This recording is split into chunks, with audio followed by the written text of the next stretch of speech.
Hello everyone, कैसे हैं आप लोग। रिलायंस पावर ने अपने क्वार्टर फोर के जो रिजल्ट हैं उन्हें जो है डिक्लेयर कर दिया है। अभी जो रिलायंस पावर का फ्राइडे के दिन स्टॉक का प्राइस क्लोज हुआ है 26.20 रुपीज़ पे स्टॉक का प्राइस क्लोज हुआ है। अब आपके सामने है क्वार्टरली रिजल्ट में यहाँ पर आपको जो मार्च 2024 का सेक्शन दिखाई दे रहा है, जो अभी कंपनी ने जो रिजल्ट पब्लिश किया है उसका डेटा यहाँ पर आपको देखने को मिल रहा है। और अभी हम सेल्स की बात करें तो सेल्स यहाँ पर 2024 में निकल कर आई है 1997 करोड़ की कंपनी की तरफ से यहाँ पर सेल्स जो बताई गई है। दिसंबर 2023 के में जो सेल्स है 1947 करोड़ है।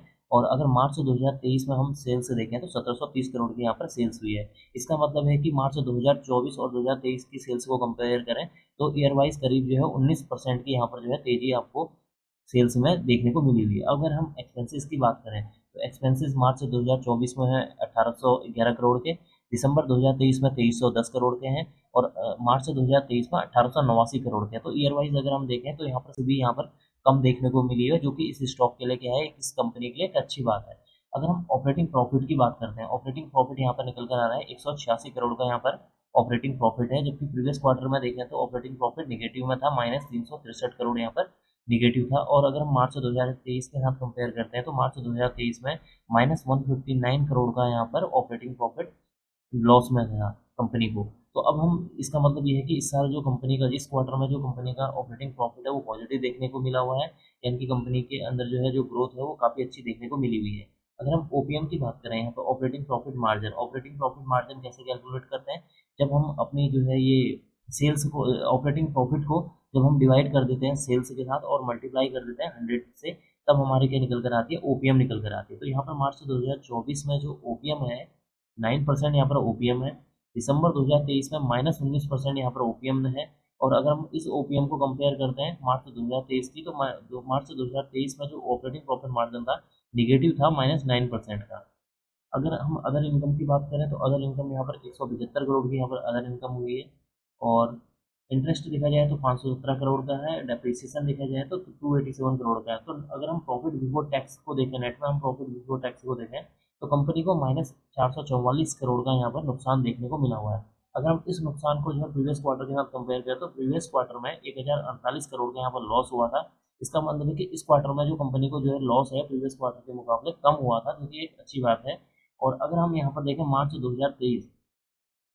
2023 में यहाँ पर जो कंपनी को जो प्रॉफिट बिफोर टैक्स है 171 करोड़ था। इसका मतलब कि year year on year wise हम देखें तो कंपनी का मार्च 2024 का जो प्रॉफिट बिफोर टैक्स है वो ठीक नहीं आया है, यानी कि निगेटिव आया है, जो कि एक इस कंपनी के लिए क्या है, एक निगेटिव न्यूज है। लेकिन अगर हम प्रीवियस क्वार्टर के साथ कंपेयर करते हैं तो ये इस स्टॉक के लिए क्या है, एक पॉजिटिव न्यूज हो सकती है, क्योंकि यहाँ पर जो लॉस है कंपनी को कम आया है प्रीवियस क्वार्टर के मुकाबले। अब हम चलते हैं नीचे की ओर को। जैसे ही हम नीचे की ओर को आते हैं तो नीचे की ओर को आप देख सकते हैं यहाँ पर कंपनी ने 10% का यहाँ पर टैक्स पे किया हुआ है।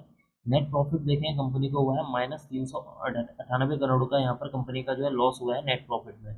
और अगर हम इस लॉस को जो है कंपेयर करते हैं दिसंबर 2023 के लॉस के साथ तो -137 करोड़ का यहाँ पर कंपनी को लॉस देखने को मिला हुआ है। 1137 करोड़ का यहाँ पर लॉस हुआ है।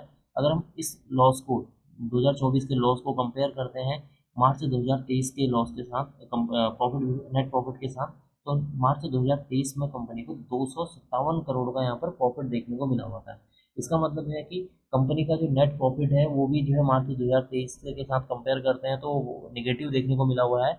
लेकिन अगर हम दिसंबर क्वार्टर के साथ अगर इसको कंपेयर करते हैं तो यहाँ पर लॉस जो है कम होते हुए नजर आया है, जो कि इस कंपनी के लिए क्या है, एक अच्छी बात है। अगर आप प्रीवियस क्वार्टर को में भी देखेंगे तो कंपनी का जो है यहाँ पर आपको मोस्टली टाइम आपको जो है कंपनी के अंदर लॉस देखने को मिला होगा। लेकिन इस बार जो लॉस है वो प्रीवियस क्वार्टर यानी कि 1137 करोड़ से क्या है, कम देखने को मिला हुआ है।